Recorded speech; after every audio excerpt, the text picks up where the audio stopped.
like to welcome Congressman Fred Upton live to our studios. He's serving Michigan's 6th District. Thank you so much for joining us this morning. Here. We're so happy to have you.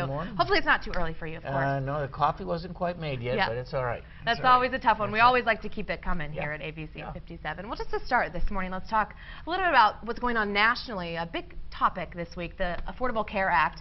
A couple of announcements, happening from the government this week. First, some of delays for businesses having to implement that insurance, and then also the looming deadline for lots of individuals. How do you see this progressing for the American people? This wasn't ready when they rolled it out. I mean, the website was badly flawed. We know that. There's still a number of states. I think Oregon still has yet to sign up a person, which is, I mean, it's a real disaster.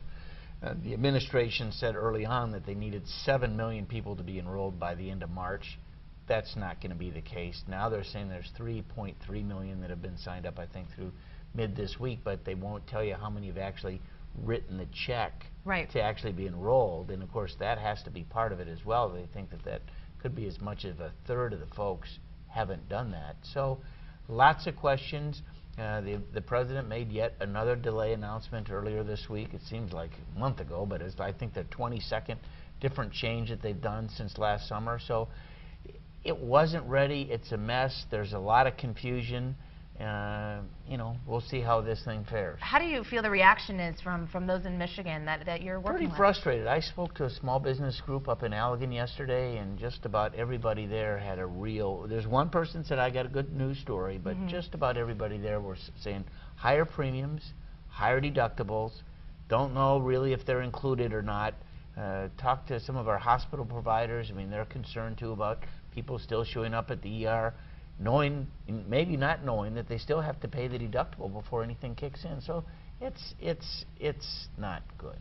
And then let's bring it back home for a little bit. I know a big topic for you sometimes is safe nuclear power. The Palisades, of course, nuclear plant, part of your area, I believe. And how do you feel, how do you approach safe nuclear power and working with the Palisades? Well, I chair the Energy and Commerce Committee, so we have jurisdiction over a lot of things, including nuclear power. Of course, we have two plants in our district, the Cook plant in Bridgman and the Palisades up in Covert. Covert's had, the Palisades plant has had a number of issues over the last couple years. They're in a planned shutdown now. I mean, it was, they knew that they're going to shut down last summer at this time. A lot of tests are going on. One of the things that they're going to do is try to determine whether or not they really can have an extended life license, something that the Nuclear Regulatory Commission is going to decide based on the statistics that come in. They're going to study the vitality of the metal, I mean, a whole host of things, and probably make a decision before the end of the year. And that's when you're expecting to get some type of announcement then? Yeah, well, it's going to, science is, if there's no other way other than safe. The NRC, they've got people there 24/7 as they do the Cook plant. We want to make sure that there are no shortcuts, and any operation is going to be safe. Great to hear. And also, congratulations. I know you just recently were recognized as the only House member to not miss a vote in the last 4 years. Well, that's a long time. Cal Ripken, he had the long, I don't have the longest streak ever, but I have the longest current streak. So I'm good with airlines, good with, getting over there. And weather must be treating you all right then. Weather, yeah. I got the only flight out of here a couple weeks ago. I'm so sure. That was real luck. And then something else I know you might get a say in here, a big topic, the Time Warner and Comcast, merger here, and with you a committee, or the chairman of the board that there. was just announced yesterday. It's a friendly buyout, but there's a lot of questions that have to be asked. There may be hearings. There are a number of committees of jurisdiction. Want to make sure that, in fact, prices aren't going way up, and there's a question, particularly in New York, on the jobs. I know Senator Schumer was raising some of those questions. He was assured that there were no jobs going to be lost, but it's early, and we've got a lot of questions. We'll see where it takes us. It's going to be a good number of months before this thing is resolved. What would you say to Michigan internet or cable consumers that are worried that maybe this could negatively impact them? Well, one of the things, cable is not regulated.